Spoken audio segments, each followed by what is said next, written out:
Each year, ESPN's Bill Barnwell does a mock draft about a week before the draft. And instead of making picks, he makes trades that he thinks teams should or will make.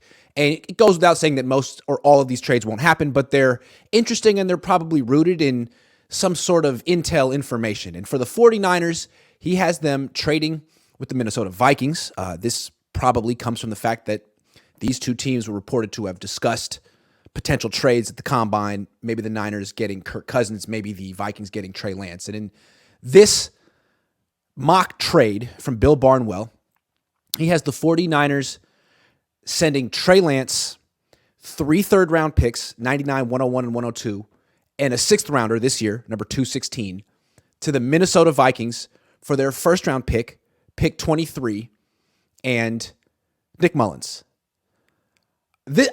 Welcome back, Nick Mullens. At least it's not Kirk Cousins. This is very interesting to me. I wanted to do a little bit of math and figure out how valuable Bill Barnwell thinks Trey Lance is. So pick 23, that's the Vikings pick. That's worth about 760 points on the draft trade value chart. The Niners picks in round 3 are each worth about 100 points. And then that 6th-round pick is worth like 3. So it's worth about 300 points. Subtract that from 760, you got 460 points. Plus Mullens, give or take. I don't know what he's worth. So it's 460 points is a mid-second round pick. They're saying that's what Trey Lance is, his contribution. Trey Lance plus those picks equals about a late first. So Trey Lance is essentially a mid-second round pick in terms of value. I don't see it. I just don't see it. Maybe if he played last year, but he didn't. He's coming off a serious ankle injury. He started like 5 games the last 3 years. He only has 2 years left on his rookie deal. He's not cheap. He's costs about $10 million a year against the cap. And he's a giant unknown. And if the Niners are giving up on him, that's a red flag. So I still feel like the Niners aren't going to, there's no way they can package him and their picks to get in round 1. Maybe I'm wrong. If they're going to get in round 1, the person they're trading is Brandon Ayuk. And I don't know if they're prepared to do that. If they're trading Trey Lance, it's for something meager this year and a conditional pick next year. That's the best they're going to do. I don't think Bill Barnwell has heard anything to the contrary. This seems ambitious, maybe unrealistic. That Niners aren't going to get the first-round pick from the Vikings. I could see at the combine if the 49ers and Vikings were talking about a potential trade and the Niners were saying, Brock Purdy's elbow surgery just got postponed. It might be worse than we thought, that was the fear at the time. Hey, could we trade for Kirk Cousins? We'll throw in Trey Lance. Maybe the Vikings said, yeah, sure, we'll take Trey Lance. And maybe that's why Bill Barnwell thinks the Vikings are interested. But we don't know how the Vikings value Lance. They could say, sure, throw him in a trade for Kirk Cousins, but it's possible that they still value Trey Lance as like a 4th-round pick, that it wouldn't have really moved the needle much in the trade. The Niners would have had to trade other picks to get Kirk Cousins. That's possible. So I still am curious to see which team is really, really hot to trot, interested in Trey Lance. Where is that team?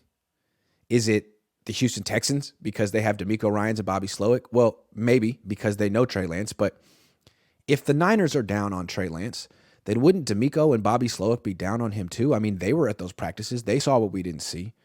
But the thing that's crazy is the Niners haven't really explained why they might be trading Trey Lance.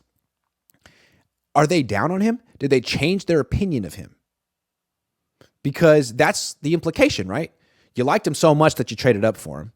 You made him the starting quarterback last year. You ran off Jimmy Garoppolo. He gets hurt, and now you're trading him. Did he do something behind closed doors that we don't know about? Did he say something? Is he not who he seems to be? What's the deal? Or did you really just fall in love with Brock Purdy after 2 months?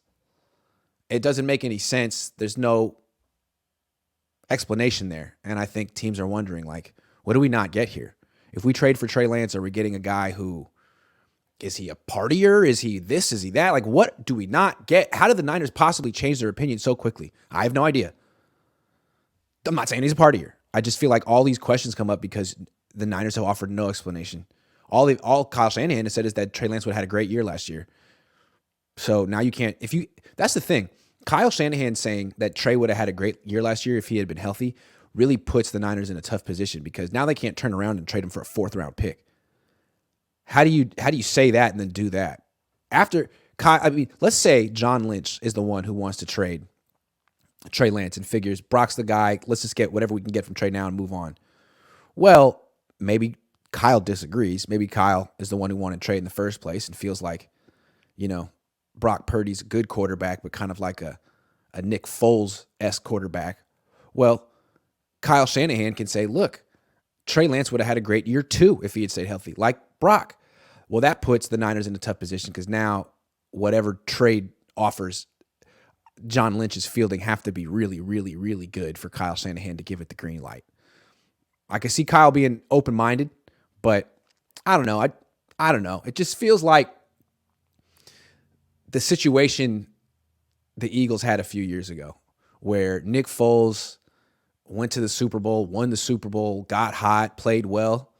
They didn't make him their franchise quarterback. I mean, they kind of kept that in perspective. They understood that's a backup doing his job at a high level. The Niners over here, though, have this similar situation, and they're starting to throw quarterbacks off the team and pare down the quarterback room because you think Brock Purdy has transcended himself into a Pro Bowl level player. Why don't you just hold on to all your guys? I mean, what happened in Philly was that they were thinking the choice was, is it Carson Wentz? Is it Nick Foles? It ended up being neither. They ended up having to get Jalen Hurts and get rid of both of them. And the Niners are in this mode of like, is it Brock Purdy or is it Trey Lance? What if it's neither? What if none of these 3 quarterbacks are the right quarterback for the Niners? And in year 8, next year, there's another one. And how long are we going to do this musical chairs thing at quarterback for the 49ers? Really? I mean, it's year 7 of Kyle Shanahan's tenure, and he's had 6 starting quarterbacks on this team. 6. Brian Hoyer, C.J. Beathard, Jimmy Garoppolo, Nick Mullens, Trey Lance, Brock Purdy. 6 starting quarterbacks, 6 years. And there's going to be a 7th this year. Frankly, did Josh Johnson ever start a game? No, he just came in relief. So 6 and 6 years. There's going to be a 7th. Sam Darnold's going to get his chance. So it'll be 7 in 7 years. And I feel like Kyle could do this forever because Jed lets him. And I don't think Kyle really wants to settle down. Meanwhile, you got John Lynch, who probably would like to get this over with, wrap this up, win a title, retire, and go be an announcer where he can make more money and work less hard. Kyle, on the other hand, is going to be coaching forever. And I don't think there's any urgency in him to pick a quarterback. It's just going to be a new guy every year. And how much longer are we going to let him play this game? Anyway, I don't see Trey Lance going to Minnesota for the 23rd pick. Trey Lance and any combination of picks going to Minnesota for that. Do you?